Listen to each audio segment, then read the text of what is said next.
ఈ వార్త చూడగానే పొద్దున్నే అసలు గిలా గిలా గిలా కొట్టుకొని ఎవడైనా నవ్వుకొని మామూలుగా రెండు చేతులు జేబులో పెట్టుకొని పైకి అదేంటి పరిగెత్తుకొని వెళ్ళిపోవాల్సిందే.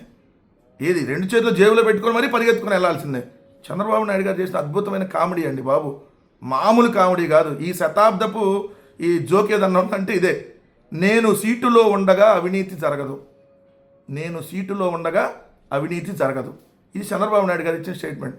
నవ్వు ఆపుకుంటున్నారు కదా, నేను కూడా ఆపుకున్నానే. ఇదే రోజు ఇంకొక వార్త మీకు వినిపిస్తా. ఏంటంటే 2 ఏళ్లలోనే 200 కోట్లకు పైగా దోపిడీ చేసిన అనంతపురం టీడీపీ ఎమ్మెల్యే. ఒకటే రోజు వార్తలు ఇవి. రెండు సంవత్సరాల్లో 200 కోట్లు దోపిడీ చేసిన తెలుగుదేశం ఎమ్మెల్యే, అనంతపురం ఎమ్మెల్యే ఏదైతే ప్రసాద్ అనే అతను. సో అది ఎవరు చెప్పారు? అదే తెలుగుదేశం పార్టీలో మాజీ ఎమ్మెల్యే ప్రభాకర్ చౌదరి ఏదైతే ఆయన విత్ ఆధారాలతో ఏదైతే చెప్పింది. మళ్ళీ ఇదే రోజు ఇంకో వార్త అదే ఎమ్మెల్యే గురించి. సబ్ రిజిస్ట్రార్కు అనంతపురం అర్బన్ ఎమ్మెల్యే దగ్గుపాటి ప్రసాద్ బెదిరింపులు, నెలకి 1,50,000 ఇవ్వాలంటూ హెచ్చరికలు. Sub registrar Ramanarao audio leak వైరల్గా మారిన వైనం. ప్రతి నెల డబ్బు తీసుకో, వర్కులు చేయొద్దు. మరో ఆడియోలో మున్సిపల్ కాంట్రాక్టర్తో ఎమ్మెల్యే సంభాషణ. అధికార పార్టీ ఎమ్మెల్యేపై వరుస వివాదాలు, ఆడియోలు వైరల్. ఇలాంటివి చూస్తే చికెన్ దుకాణాల దగ్గర కూడా డబ్బులు వసూలు చేస్తూ ఉన్నారు. అసలు డిఎస్సి పోస్టులే మీరు మీ కొడుకు కలిపి అమ్మేసుకున్నారు 15 లక్షల నుంచి 20 లక్షలకి. మళ్ళీ నేను ఆ సీట్లో ఉండగా అవినీతి జరగదు. మామూలు కామెడీయా చంద్రబాబు నాయుడు గారు, మామూలు టైమింగ్ కాదు, మీరు మామూలు రైమింగ్ కూడా కాదు. సో ఆ సీట్లో ఉండగా అవినీతి జరగదంట. మెగా డిఎస్సీని పారదర్శకంగా నిర్వహించామంట. పారదర్శకంగా నిర్వహిస్తే సిబిఐ ఎంక్వైరీ ఇస్తే తేలుస్తారు కదా ఎంత పారదర్శకంగా నిర్వహించారో. ఎందుకు చంద్రబాబు నాయుడు గారు భయపడి పారిపోతున్నారు? 350 పిటిషన్లు వేశారంటే అవును, అక్రమాలు జరిగినాయి కాబట్టి పిటిషన్లు ఆల్రెడీ కోర్టులో ఉన్నాయి. ఏదైతే డిఎస్సి మీద అన్ని పిటిషన్లు వచ్చినాయంటే కారణం అదే. ఇంకోటి ఏమంటాడు ఇక్కడ, ఉమ్మడి విశాఖ జిల్లాకు గూగుల్ సహా 5 డేటా సెంటర్లు వచ్చాయి. వీటి వల్ల ఎంతోమందికి ఉపాధి కలుగుతుంది. ఒక గూగుల్ డేటా సెంటరు అంటే దాని పేరే గూగుల్ డేటా సెంటర్ కాదు, అది అదానీ డేటా సెంటర్. సో అది క్రెడిట్ చోరీ చేస్తారు మీరు ఆల్రెడీ. సో ఇప్పుడు 5 కాదు, ఒక 50 తీసుకొని వచ్చారని అనుకుందాం. ఎన్ని ఉద్యోగాలు వస్తాయి?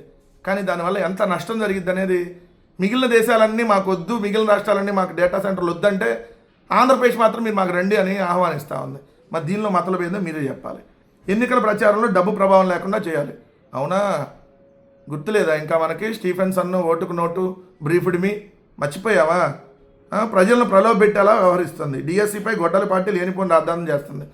వెన్నుపోటు పార్టీ అధ్యక్షుడైనటువంటి చంద్రబాబు నాయుడు గారు బరి తెగించేసి దిగజారిపోయి మైండ్ పనిచేయక రోజు పిచ్చి పిచ్చి వాగుడు వాగుతున్నాడని మనం అర్థం చేసుకోవాలి. గొడ్డల పార్టీ అధినేత పిఏనే 100 కోట్లు సంపాదించాడు. ఏమైనా ఉంటే ఆధారాలు చూపించండి. ఎందుకు ఊరక రోజు అబద్ధాల ప్రచారం తప్ప ఒక్కరోజు కూడా నిజాలు చెప్పవా చంద్రబాబు నాయుడు గారు? తలకాయ 1000 ముక్కలు అయిపోయిందని మునిశాపం వల్ల చెప్పట్లేదు అంటావా? అంతేలే, లేదంటే నిజం చెప్పేవాడే కదా, రోజు అబద్ధాలు ఎందుకు చెబుతాం? ఇంకో అబద్ధం ఇక్కడ చూడండి, అబద్ధాల ఫ్యాక్టరీనే మొత్తం మైండ్లో పెట్టుకొని ఉన్నాడు. నకిలీ మద్యంతో 30,000 మంది మృతి అంట. లిస్టు ది ఎవరో లిస్టు ది. 2 సంవత్సరాలు అయింది, ఏ గుడ్డిగారికి పళ్ళు తవ్వుతున్నారు మీ ప్రభుత్వం? 30,000 మంది నకిలీ మద్యం వల్ల చనిపోయారా?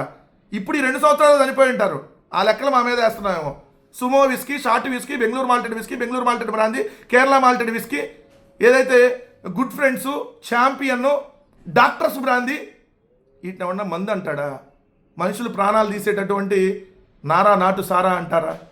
సో నకిలీ మద్యం ఇప్పుడు ఏర్లై పారుతూ ఉంది.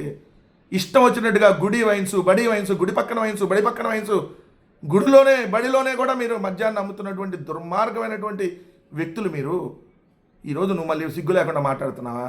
నీ జీవితంలో ఈ 75 సంవత్సరాల వయసు తర్వాత అయినా నువ్వు ఒక్కరోజన్నా నిజం చెప్పిన పాపాన్ని పోతావంటే ఒక్కరోజు కూడా లేదు. జగన్మోహన్ రెడ్డి గారి మీద ప్రతిరోజు విషం చెమ్మటమే. జగన్ జగన్ జగన్ జగన్ అనేటటువంటి నామస్మరణ లేచిన దగ్గరించి పడుకునేదాకా తెల్లారులు నిదట్లో కూడా కలవరిస్తూ ఉన్నాడు జగన్మోహన్ రెడ్డి గారి పేరుని చంద్రబాబు నాయుడు గారు. జగన్ అనేటటువంటి భయం చంద్రబాబు నాయుడు గారిని వెంటాడుతూ ఉంది. మీరు చేసిన పాపాలు పండే రోజు ఖచ్చితంగా దగ్గరలో ఉంది.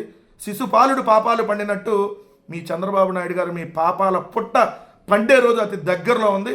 ఆ రోజు మిమ్మల్ని, మీ ప్రభుత్వాన్ని ఎవ్వడూ కూడా కాపాడలేనన్నటువంటి విషయం గుర్తుపెట్టుకోండి. మీ వెన్నుపోటు మీరు ఎవరికైతే వెన్నుపోట్లు పొడిచారో వాళ్ళందరూ ఖచ్చితంగా ఓటు అనేటటువంటి ఆయుధంతో మీ ప్రభుత్వానికి పోటు వేయబోతా ఉన్నారనేది మాత్రం స్పష్టం. అందుకని ఈరోజు అన్ని సర్వేలు కూడా జగన్మోహన్ రెడ్డి గారు మళ్ళీ ముఖ్యమంత్రి అవుతారని చెప్పి ఇంకా 2.5 ఏళ్ళు ఎలక్షన్ ఉండగానే చెప్తా ఉన్నాయంటే అందుకని మీకు భయం వెంటాడుతుంది. కాబట్టి ప్రతిరోజు జగన్మోహన్ రెడ్డి గారి మీద వైఎస్ఆర్ కాంగ్రెస్ పార్టీ మీద విష ప్రచారం చేస్తున్నారనేది మాత్రం వాస్తవం.